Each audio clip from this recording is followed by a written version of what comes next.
Welcome to part 6 of my story. After 31 days in the NICU, my husband and I were allowed to bring our daughter home.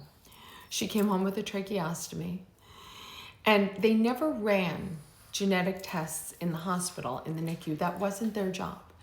Their job was to get my daughter stable so that we could bring her home.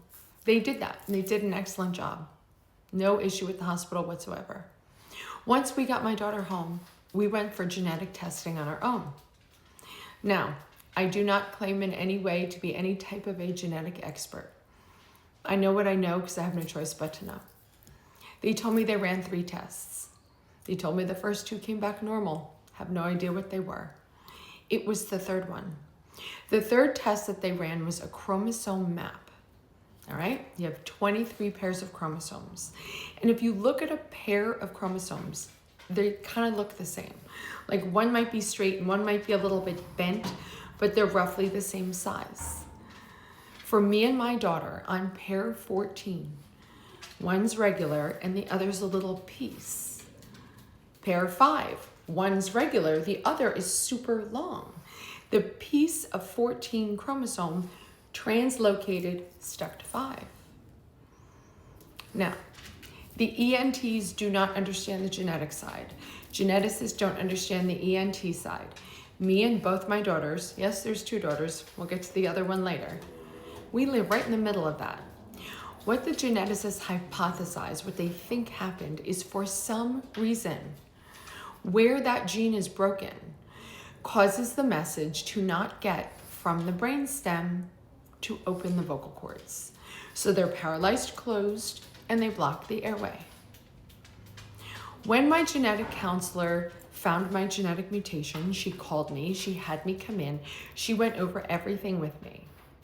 Then she looked at me. She goes, okay, Gayle. She goes, now your parents need to test so that we can see where this genetic problem comes from.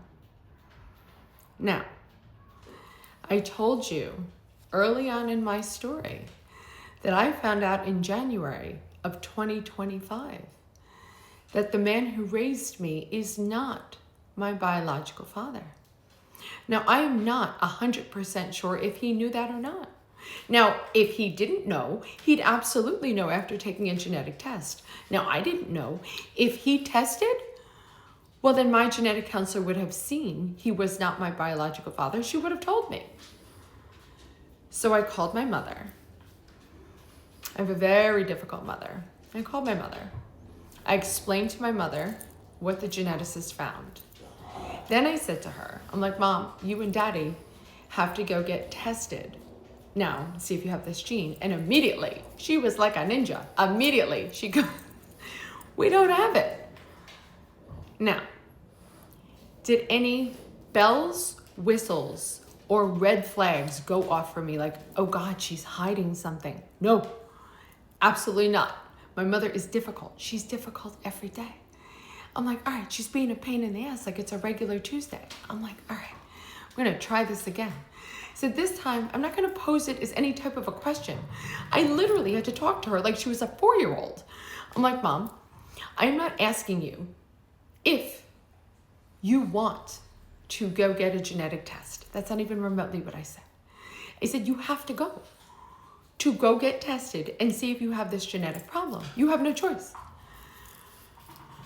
So reluctantly and begrudgingly, she goes, fine, we'll go. Did she go? I don't know. All I can say is this. When I got my genetics results back, my genetic counselor called me, she had me come in, she went over everything with me. It was my mother who called me 2 weeks later. She called me and she said, we don't have it.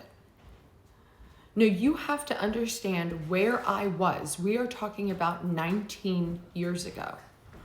19 years ago, I had a newborn with a trach. We had nursing care.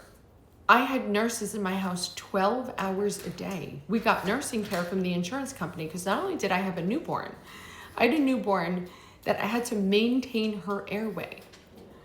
Equipment. You name the piece of equipment, we had it. What we had was so rare, the insurance company just gave us everything. They didn't even understand what it was. They gave us every corner of my house had equipment. I'm running Ellie to and from doctor's appointments, and I was pregnant again. I'll get there later. My husband and I were trying to get through the day. When my mother called, I somewhat dismissed her call. I literally was up to my eyeballs just trying to get through the day. And I could not foresee a reason why.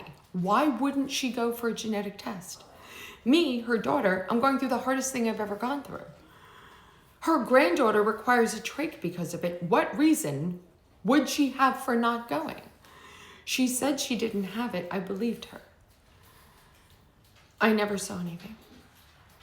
Now, when I found out last year in 2025 that my biological father was a different person, and I confronted her, I'm like, did you go? Did you go? 19 years ago, did you get tested for my gene? She goes, oh yeah, we went. Still never saw anything. I have no idea if she ever tested or not. I don't know where my genetic problem comes from. No one on the new biological father's side ever heard of it. And it is my belief that my mother never went for a genetic test. It is one of the many, many mysteries that I will never have the answer to. Please join me for the next part of my story.